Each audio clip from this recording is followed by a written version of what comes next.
सार्थ एकनाथी भागवत अध्याय 3 भाग 5. व मरणही नाही, जे हलके व जडही नाही, जे रोड व पुष्टही नाही, जे बसले नाही व ओसही नाही, तर ते निश्शेष निधर्म आहे. जे अखूड नाही व लांबही नाही, जे वडील नाही व धाकटेही नाही, ज्याचा विवेकाच्या मार्गाने विचार केला असता विवेकसुद्धा सारा आटून जातो, ज्याला आदी व अंत नाही, ज्याला मध्यस्थितीही नाही, जे गुणयुक्तही नव्हे तर गुणातीतही नव्हे, तर ते अद्वितीयत्वाने अच्युत व अनंत असे आहे. त्या स्वरूपाचे शब्दाने वर्णन करण्याची खटपट वेदाने केली. श्रुतींनीही पुष्कळ बोभाटा केला, पण मोठ्या कष्टाने त्यांनी नेती नेती म्हणावे लागल्यामुळे लाजून खाली मान घालावी लागली. मग वेद काय त्या स्वरूपाला न जाणताच परत फिरला? तर तसे नव्हे. त्याला ते कळले, पण शब्दांनी सांगता येईना. म्हणूनच तो मौन धरून बसला व निशब्द होऊन तटस्थ राहिला. ह्याप्रमाणे वेदाने मौन धारण केल्यामुळे 6ही शास्त्रे भांबावून गेली. ती आपल्या मताच्या अभिमानास पेटून वितंडवादाने वल्गनाच करू लागली. शब्दवृत्ती शांत झाली म्हणजे ब्रह्मज्ञान होते, ही वेदांना पक्की खूण पटली. म्हणूनच शब्दाने शब्दांचा निषेध करून त्यांनी कायमचे मौन धारण केले. वेदराजाने मूग गिळता शास्त्रे बिचारी सैरावैरा धावू लागली. शब्दाचे रान धुंडाळता धुंडाळता त्यांना खरे समाधान म्हणून मिळालेच नाही. शब्दाती ज्यांना ब्रह्मप्राप्ती होते त्यांना षडदर्शनामध्ये मेळ दिसू लागतो. शास्त्रे आपोआप समजू लागतात आणि त्रिभुवन सारे एकरूप दिसू लागते. ब्रह्म हे एकी एक असून अदृश्य आहे अशी तुम्हीच उपपत्ती दाखवून दिलीत, तेव्हा त्रिभुवनामध्ये ऐक्य दिसू लागले म्हणतात ते कोणाला, असे राजा तू म्हणशील. तर सांगतो की ज्याच्या वासनेचा फासा तुटला, अहंकाराची गाठ विरून गेली, प्रारब्ध हे देहापुरते शिल्लक उरले, त्यांनाच ऐक्यरूपाने सृष्टी भासू लागते. ज्यांच्या अनुभवाची गोड गोष्ट सांगताना पोटामध्ये उल्हास वाटला व सानंदाने संतुष्ट होत साता पिप्पलायन मुनी ब्रह्मैक्य रूपाने सृष्टी वाखाणू लागला. ब्रह्मात्मैक्याचा अनुभवाने प्रपंचसुद्धा ब्रह्मस्वरूपानेच दिसू लागतो. सारी जडाजड सृष्टी त्याच्या दृष्टीला ब्रह्मरूपच दिसते. आकाशामध्ये ज्याप्रमाणे निळसरपणाचा भास होतो, त्याप्रमाणे ब्रह्मामध्ये सर्व माया नांदत असते. तिची करणी मोठी अद्भुत आहे. तिचे नपुसकाला सुद्धा पुरुषत्व आणले. तिचा पतिव्रताधर्म मोठा विलक्षण आहे.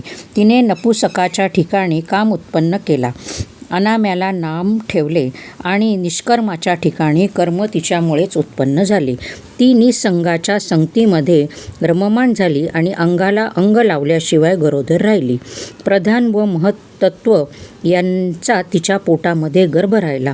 मग विकारयुक्त त्रिगुणांना ती प्रसवली आणि ह्या विलक्षण स्त्रीने ज्ञानरूपी गावांमध्ये वास करून आपल्या विद्या व अविद्या स्वभावाप्रमाणे शिवजीवांची भेद पदवी त्या पुरुषाला भोगावयास लावली. सुवर्णामध्ये जसा अलंकार, तंतूमध्ये जसा वस्त्राकार किंवा भिंतीवर जसे चित्र भासत असते, त्याप्रमाणे ब्रह्मामध्ये माया ही साकार भासते. मातीची गोकुळे केली आणि त्यांची निरनिराळ्या नावाने पूजा केली तर ती त्यात माती असते, ती एकच असते. त्याप्रमाणे ब्रह्मामध्ये जगद्रूपाने माया भासते. तुपाच्या कण्या ज्याप्रमाणे तुपाहून भिन्न नसतात, त्याप्रमाणे ब्रह्मामध्ये ही मायाशक्ती अनेक प्रकारे दाखवते. मूळचे ब्रह्म तर एकाकी एक आहे, तेच अनेक झाले कसे?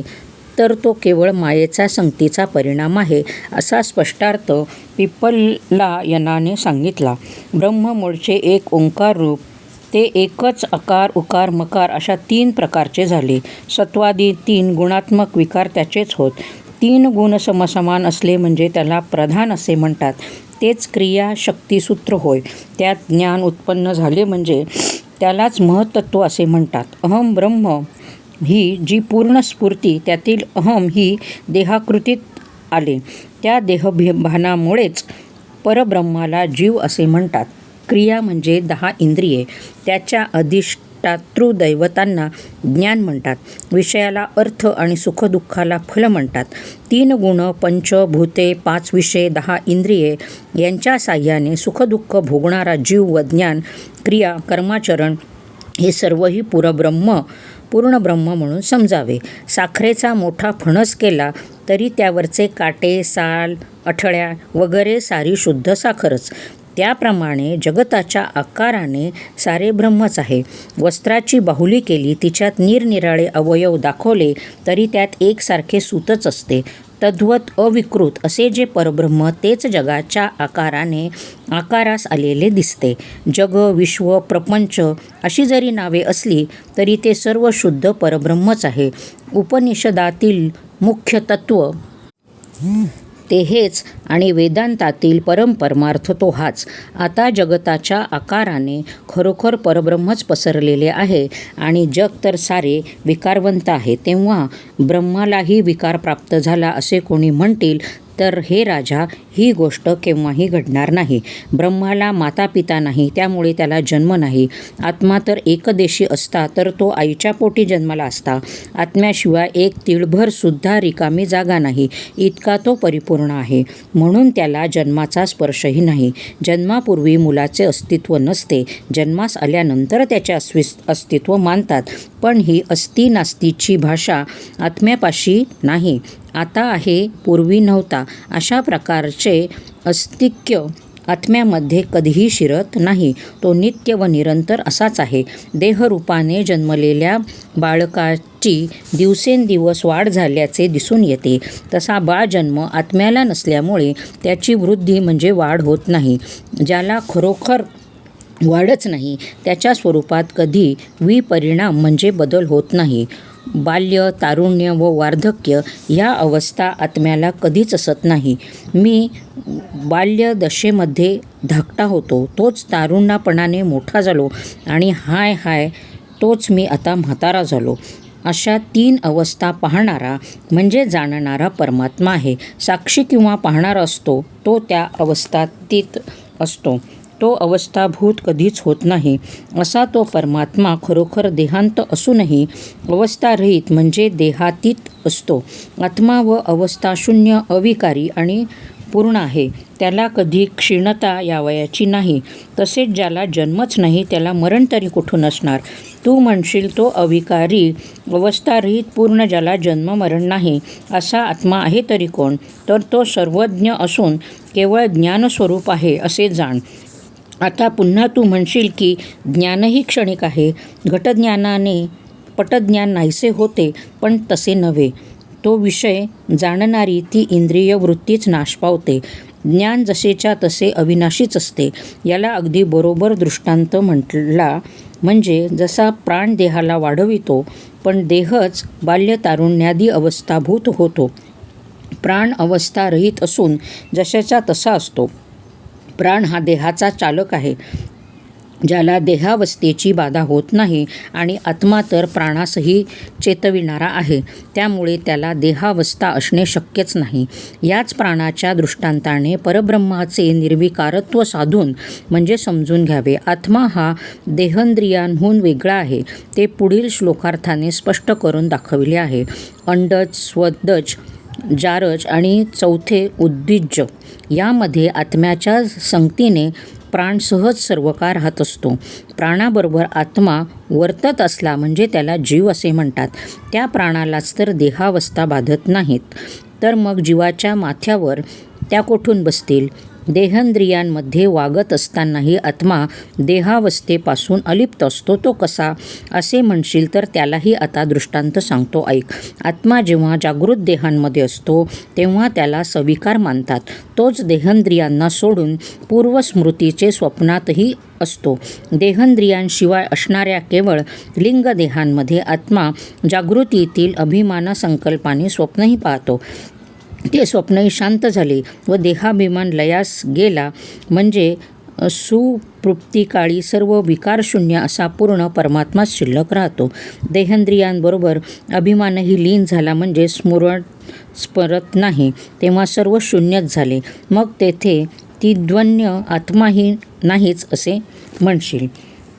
सुप्तीत जर आत्मा नसता तर ते सुखाने निजलो होतो हे स्मरण कसे झाले असते? अर्थात जे उठते तेथे त्याला शून्य असे कधीच म्हणता येणार नाही. तो मी जागृतीमध्ये जाणणारा, तोच मी स्वप्न पाहणारा व तोच मी सुपुष्टीमध्ये सुख भोगणारा असे म्हणतो. याप्रमाणे तिन्ही अवस्थांना तो साक्षी असतो. अशा तिन्ही अवस्थांमध्ये तो पूर्ण साक्षीरूपाने नांदतो. तो केव्हाही शून्य नव्हे. हे राजा, तोच परिपूर्ण परमात्मा होय व तोच शुद्ध चिद्विन स्वरूप आहे. आता सुपुष्टीत जर ब्रह्मानुभव होतो तर पुन्हा संसार का भासतो असे म्हणशील तर त्या अवस्थेमध्ये अहंकार अविद्येमध्ये लीन होऊन असतो. त्यामुळे संसार भ्रम उत्पन्न होतो. ती अविद्या जेव्हा अहंकारासह नाश पावते तेव्हा जगद्रूपाने ब्रह्मच भासू लागते आणि जन्ममरणाचा ठावच पुसून जाऊन जीव परब्रह्माशी ऐक्य पावतो.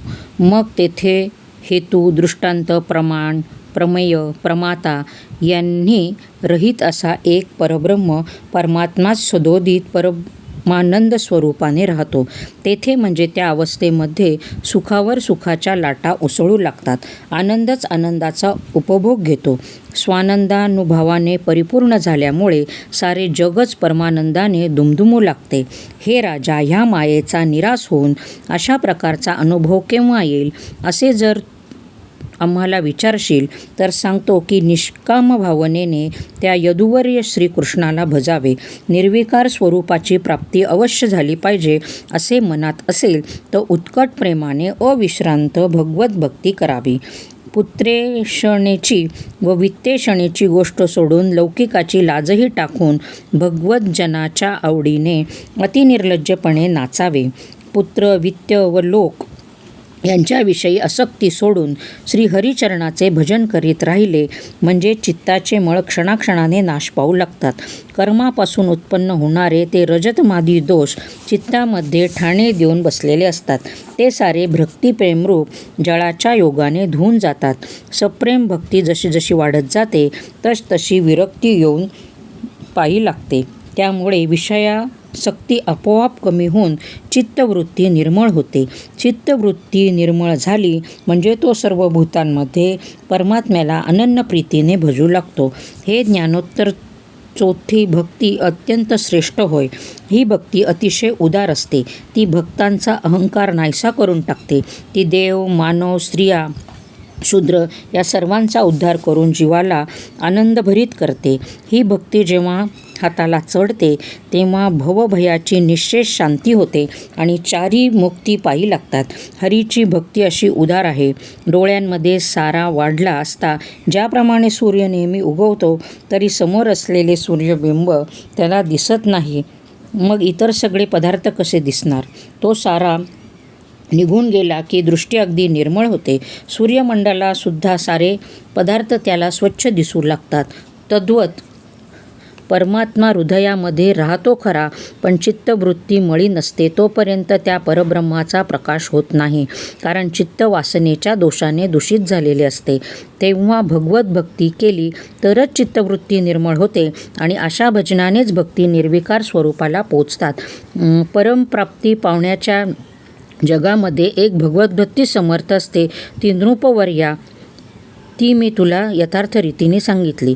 डोळ्यातील पडळ निघाले म्हणजे ज्याप्रमाणे प्रकाशासह वर्तमान सूर्य भेटतो त्याप्रमाणे कल्पना नाश पावली की निश्चय करून परब्रह्मही प्रकट होतो.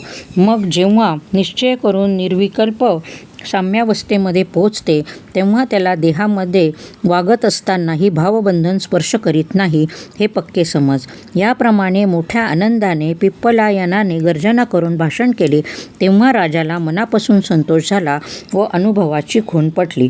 याप्रमाणे ब्रह्मनिरूपण ऐकता ऐकता राजाला अतिशय लोभ सुटला. त्यामुळे पुढे आणखी निरूपण वाढण्यासाठी त्याने पुन्हा प्रश्न केला. ज्याच्या योगाने कर्मबंधन तुटेल त्या कर्मयोगाचे समूळ लक्षण ऐकण्यासाठी राजा आपणहून अगत्यपूर्वक विचारता झाला. राजा आत्मश्रद्धेने परिपूर्ण होऊन अत्यंत विनयाने प्रश्न करता झाला की स्वामी, ज्याच्या योगाने कर्माचे बंधन तुटते तो कर्मयोग मला समग्र सांगावा. कोणत्या कर्माच्या योगे सारे कर्म नष्ट होऊन निष्कर्म सिद्धी आपोआप प्राप्त होते व पुरुषाला पुरुषोत्तम भेटतो ते खरे मर्म मला सांगा. स्वामी, पूर्वी हाच प्रश्न मी सनादिकांच्या पित्यासमोर विचारला होता. त्यांनी उत्तर दिले नाही ते का, ही माझी आशंकाही फेडावी. राजाचे प्रश्न अत्यंत पवित्र होते. त्यांचे उत्तर देण्यासाठी अविहोत्र मोठ्या हर्षाने पुढे झाला व त्याने कर्मवैचित्र्याचे निरूपण केले. ते नृपनंदन कर्म, अकर्म आणि विकर्म ही काही सामान्य नव्हेत. त्याच्या विभागाचा निर्णय मोठमोठ्या ज्ञानी स्मृतिकारांना सुद्धा झाला नाही. ते स्वतः प्रतिसृष्टी करणारे ते सुद्धा कर्माचा विभाग करताना गोंधळात पडले.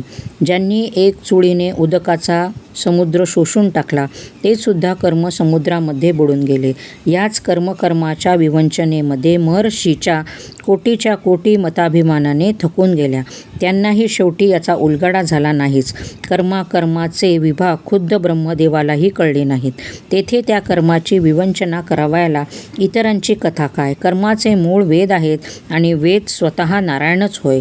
अर्थात त्या वेदातील धाक्यांचा विचार करताना श्रुतीशास्त्रांचे सुद्धा तोंड बंद झाले. कर्म, अकर्म आणि विकर्म ही एकच आहेत, तरी त्यामध्ये 3 प्रकार आहेत. त्यांच्या विभागाचा विस्तारही सांगतो, तो लक्ष देऊन ऐक. पांढरी, मृदू आणि मधुर असे 3 भेद दिसले तरी साखर जशी एकच, तसे कर्मठ लोक एकाच कर्माचे 3 भेद मानतात. मधुरता वेगळी केली तर तिच्यामध्ये मृदुलता आणि पांढुरकेपणाही येतो. पांढरेपणा वेगळा केला तर त्याच्यामध्ये मृदुलता आणि मधुरताही राहतेच. तद्वत कर्म वेगळे केले तर कर्माच्या सर्वांगामध्ये अकर्म आणि अकर्मामध्ये विकर्म हे मोठ्या भूषण रूपाने मिरवत असते. मुख्यतः मुळातून जे उत्पन्न होते त्याला कर्म असे म्हणतात आणि विहित ज्या क्रिया विकर्म म्हणतात त्या अकर्माच्या योगाने कर्म विकसते आणि विकर्मामध्येही ज्याला दिसून येते त्याला गुरुकृपेच्या जोरावर तत्काळ निष्कर्मता प्राप्त होते. कर्मावर कर्म विशेष रीतीने वाढले म्हणजे त्याला विकर्म म्हणण्यात येते. जेथे कर्माची गती खुंटते त्याला अकर्म असे यथार्थ नाव आहे. कर्मविवंचना अशी अगम्य आहे हा प्रश्न तो केलास तेव्हा अद्याप तू लहान मूल आहेस असा विचार करून सनादिकांनी ती गोष्ट सांगितली नाही.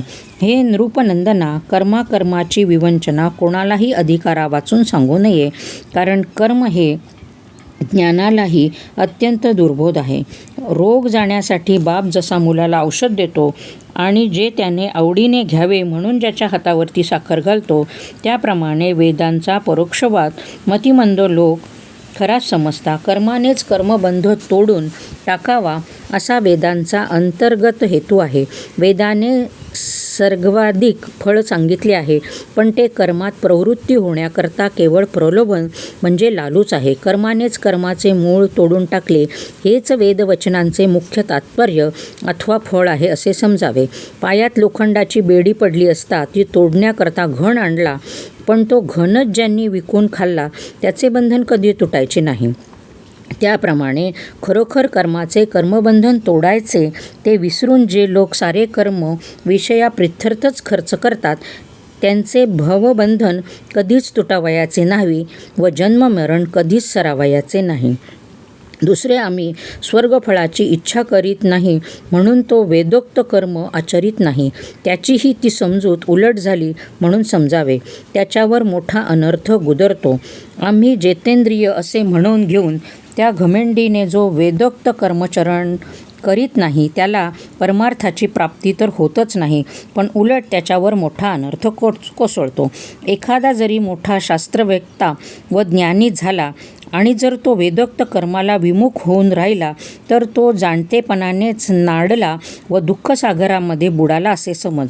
जो वेदोक्त कर्म आचरित नाही आणि कर्मे टाकून देऊन स्वतःला निष्कर्मी समजतो त्याला मोठा भ्रम झाला आहे व तो अभिमानाने साफ नागवला गेला असे समज. विषयांचा जरी निग्रह करून राहिला व त्याने वेदोक्त कर्म टाकून दिले तर त्याने आपल्या पायावर धुंडा घालून घेतला व तो नरकामध्ये बुडाला असे जाण, कारण वेद हाच परमार्थाला मूळ आहे.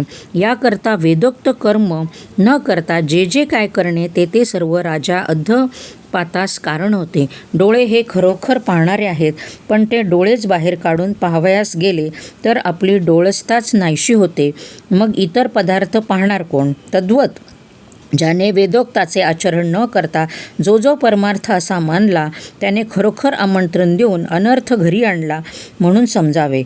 ते असल्या आचाराच्या अनर्थ प्रवाहामध्ये वाहून जाऊन जन्ममरणाच्या वाटेला लागतात. तिकडे नाना प्रकारच्या योनीतील गर्भयातना सोशीत असता कल्पना तीही सुटका होत नाही. तेथे जन्म जन्मले तरी जन्म टळत नाही आणि जर मरमर मेले तरी मरण चुकत नाही. वेदविहित कर्म चुकले की अशी अतिदुःसह दुःखे भोगावी लागतात. विकर्मपणा हा धर्मेण असे मूळचे पद सांगितले आहे. त्यावरून विकर्मामध्ये पूर्ण अधर्म असतो व अकर्म म्हणजे अधर्म असे तू समजू नको. ज्याला लावले असतानाही कर्म लागत नाही त्याचे नाव मुख्य अकर्म अथवा निष्कर्म आणि निष्कर्म लक्षण म्हणजेच धर्म व तेने करून साधू परममुक्त होतात. त्याला शुद्ध अकर्माचे आकलन होते. तो तत्काल निष्कर्म होतो. अकर्माचे वर्म कळले की मुक्ती अगदी पायाला लागते. दासी ही धन्याची आज्ञाधारक असते आणि राजाचा हुकूम अथवा शिक्का ज्याप्रमाणे प्रजा मान्य करते त्याप्रमाणे वेदांची आज्ञा तो शिरसा मान्य करतो आणि सर्व धर्माचरण करून निष्काम करतो. अर्थात मीच एक कर्मकर्ता अशी अहंता उठू देत नाही. ते कर्मच सहज वृत्तीने अनंतरूपी ईश्वराला अर्पण होते. अशा प्रकारे जे कर्म ईश्वराला अर्पण होते ते कर्म निर्धर्म होते आणि ह्याचेच नाव श्रेष्ठ निष्कर्मसिद्धी वेदाने कर्मफल सांगितले आहे खरे. पण ज्याची वासना निष्काम आणि निर्मळ असते त्याला वेदोक्त प्रबळ फळ केवळ स्वप्नातसुद्धा भोगावे लागत नाही असे असता उत्तम परीस देऊन विड्याला सुपारी मागून घ्यावी. त्याप्रमाणे कर्मफलाची इच्छा करून लोक साफ नाडले जातात. कर्मामध्ये निष्कामता हेच नित्य फळ असून फलाच्या आशेने सारे नाडले आहेत. चंदन हा सर्वांगांनी फलद्रूप म्हणजे गंधरूप आहे. त्याच्याकडे जाऊन फलाची मागणी केली तर स्वतःच अगदी फसणे आहे. मासा हातात पकडण्यासाठी गळाला थोडेसे आमिष लावतात त्याचप्रमाणे मनाला निष्काम करण्यासाठी वेदाने फळाची आशा दाखवून दिली आहे. आमिष घालून मासे पाळतात हा पाण्याच्या बाहेर त्यांना काढून टाकतात. त्याप्रमाणे कर्म हेच कर्माचा नाश करते. ते फलेच्छुंना मुळीच समजत नाही. फळाच्या आसेने स्वधर्मकर्मामध्ये प्रवृत्ती होते आणि त्यामुळे निष्कर्मसिद्धी प्राप्त होते. हा वेदाचा खरा उद्देश आहे. कर्म हे ब्रह्मत्व रूपाने सदा सफळच आहे पण फळाची इच्छा करणाऱ्याला ते निष्फळ होते. हेच लक्षात आणून कर्मकुशल लोक फलाशासारी झाडून टाकतात. अशा रीतीने वैदिक कर्माचे आचरण करीत राहिले म्हणजे त्याच्या योगाने निष्कर्म प्राप्त होते. परंतु याहूनही एक सुलभ उपाय तुला सांगतो ते ऐक. हे राजा, ज्याच्या योगाने वासनेने जाळे तुटून जाते, अहंकाराची गाठ सुटते व जीवामध्ये परमात्मा स्वतः प्रकट होतो ते सुंदर तांत्रिक विधान सांगतो ते ऐक. हे राजाधिराजा, ज्या तांत्रिक महापूजेच्या योगाने भगवंताला संतोष होतो ते सुंदर तांत्रिक विधान आता ऐक. वैदिक मंत्र आणि तांत्रिक मंत्र अशी मिश्र पूजा अत्यंत पवित्र आहे. ती पुरुषाला तत्काल निष्काम करते. तो पूजेचा प्रकार अत्युत्तम होय. पण वैदिक असो की तांत्रिक असो दोन्ही विधी गुरुमार्गानेच सफल होतात. याकरता आधी सद्गुरूला शरण जावे. प्रवृत्ती मार्गाच्या कार्याला किंवा निवृत्ती मार्गाच्या कार्याला गुरु हाच अवश्य पाहिजे. हे राजा, आपल्याच मताचे भजन केले तर तो मनुष्य अनेक संकटामध्ये सापडण्याचा संभव भूमी व पाय सिद्धच असतात. पण वाटाड्या नसला तर व्यर्थ भटकत फिरावे लागते. त्याप्रमाणे गुरुशिवाय जे कोणी उपाय करू लागतात ते अहंमन्य लोक अहंभावामुळे भ्रमात पडतात. गुरु आणि ब्रह्म दोन्ही एकच आहे अशी अवश्य भावना धरून भक्तिपूर्वक त्यांची सेवा करावी आणि त्यांना प्रसन्न करून अनुग्रह घ्यावा. मग आपल्या अधिकारानुरूप अथवा संस्कारानुरूप आपल्याला जी मूर्ती आवडेल तिच्याविषयीची मंत्रविद्या श्रद्धापूर्वक ग्रहण करावी आणि मग गुरुमुखाने पुरुषोत्तमाची वैदिक व तांत्रिक अशी मिश्र महापूजा शिकून घ्यावी आणि शिकवल्याप्रमाणे इष्टप्राप्तीकरता भगवंताचे भजन पूजन करावे. हे राजा, तीच आगमोक्त रीतीने पूजा करण्याची हातोटी विशद करून सांगतो. नीट लक्ष देऊन ऐक. विधीपूर्वक स्नानसंध्या केली असता तेथेच ब्रह्मज्ञान आहे. आचमन करताना आपण हरिस्वरूप होतो हे ठाऊक नसल्यामुळे काही लोक तंत्रमार्गामध्ये अज्ञान भरले असे म्हणतात. केशवादी नामांनी अंगप्रत्यंगांमध्ये बरोबर न्यास केला, पण आपण हरिरूपच होतो. पण ते न समजल्यामुळे तंत्रमार्गामध्ये अज्ञान स्थापन करतात. यथाशास्त्र ज्ञानसंध्या करून मूर्तीपाशी येऊन तिच्या पुढे आसन घालावे.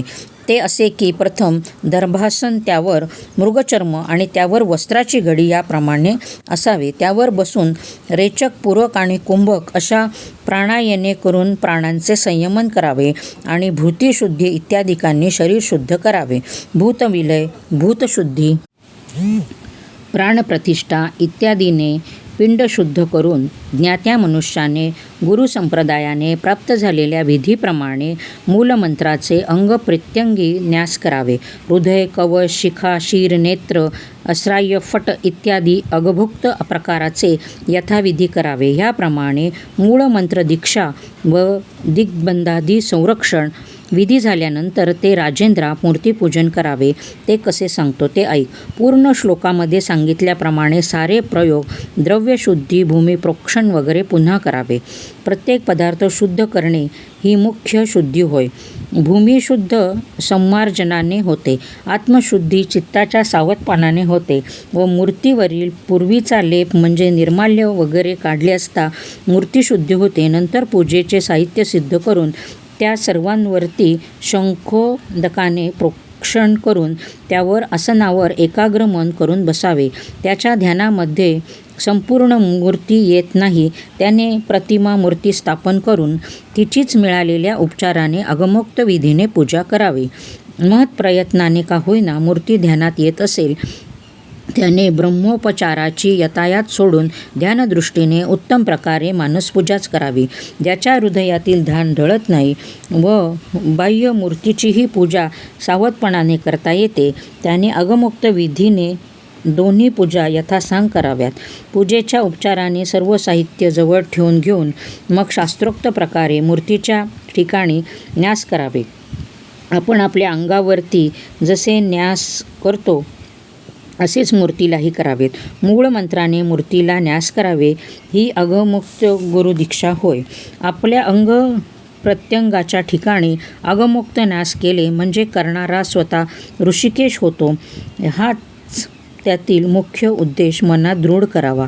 चित्ताने अनुसंधान दृढ राखून हृदयातील मूर्तीचे व बाह्य प्रतिमेचे पूजन मूळमंत्राने यथाविधी करावे.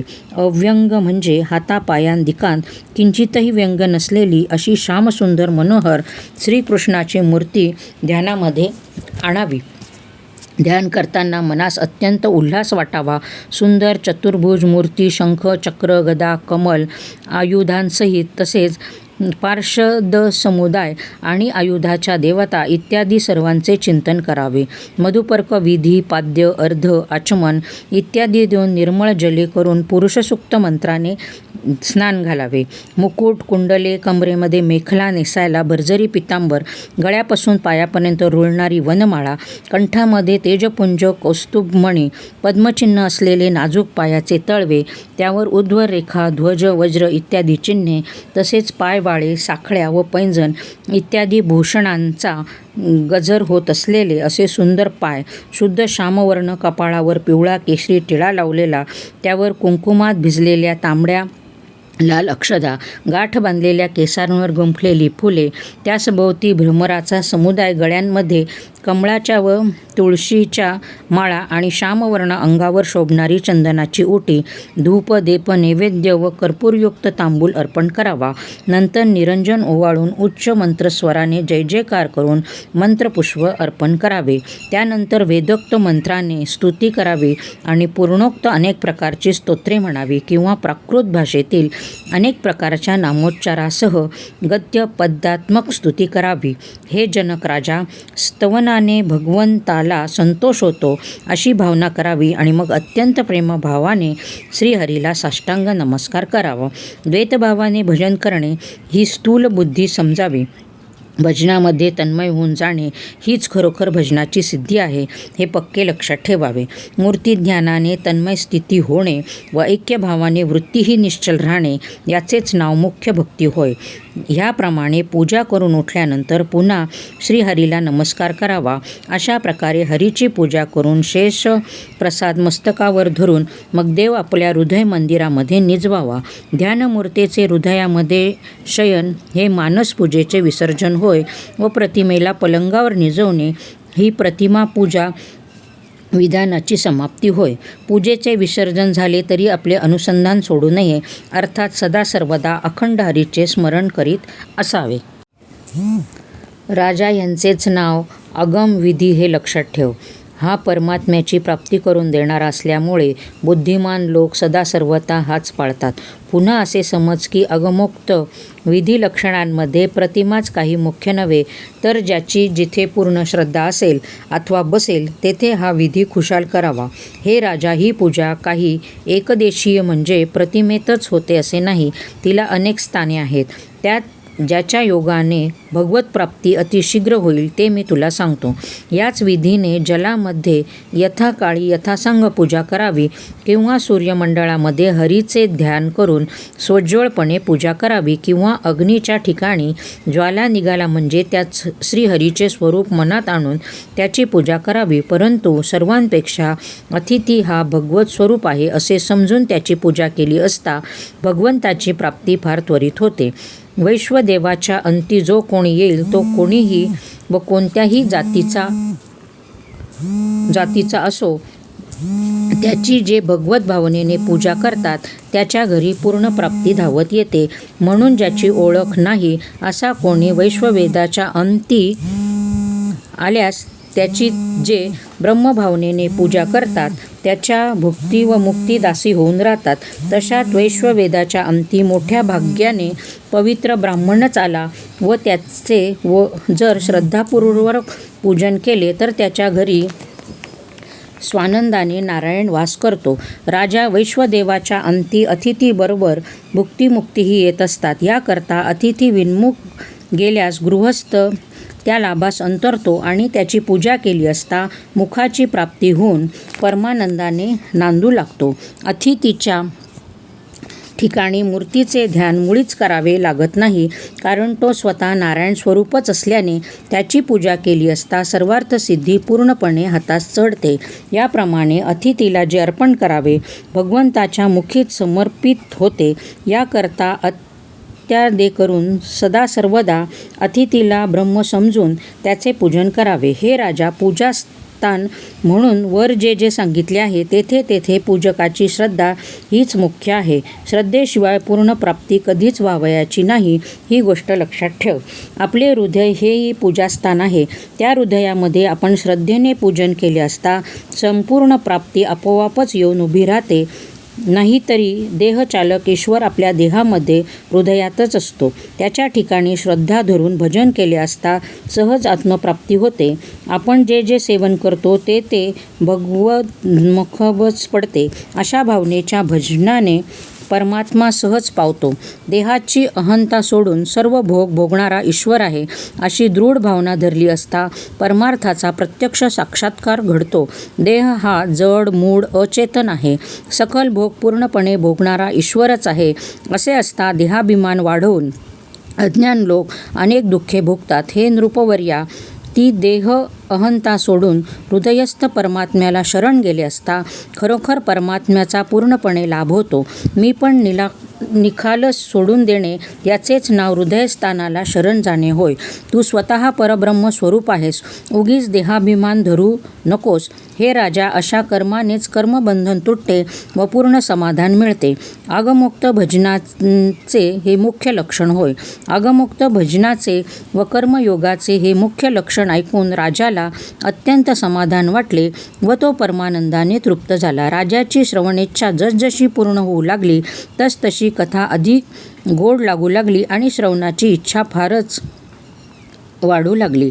आता राजा परमानंदाने तृप्त होऊन आत्मबोधाने सुखावला असतानाही स्वानंदाने लांचाहून पुन्हा विनोदाने प्रश्न विचारित आपण उगाच राहिलो तर ते मुनिवर्य उठून जातील या भीतीने तो चमत्कारिक रीतीने प्रश्नावर प्रश्न विचारू लागला.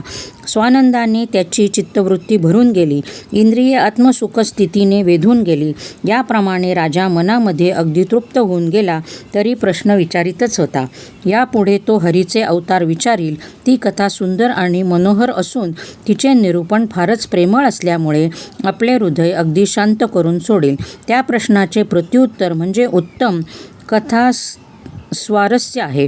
मी एकनाथ श्री जनार्दनाचा किंकर व संतांची पादरक्षा धारण करणारा आहे. संत सज्जन कृपासागर आहेत आणि श्री जनार्दन वरदमूर्ती आहेत. त्यांच्या कृपेने पुढील कथेची संगती यथार्थाने कथन करीत श्री भागवताच्या राशीवर जनार्दनांनी एकनाथाला मापारी नेमला आहे. तो आत्मबोधाच्या कुडवांनी श्रवणाच्या वाखारी भरून काढील. याप्रमाणे श्रीमद्भागवत एकादश स्कंदाचा मायाकर्म ब्रह्मनिरूपण नावाचा 3रा अध्याय समाप्त झाला. श्रीकृष्णार्पणमस्तु. 3रा अध्याय समाप्त.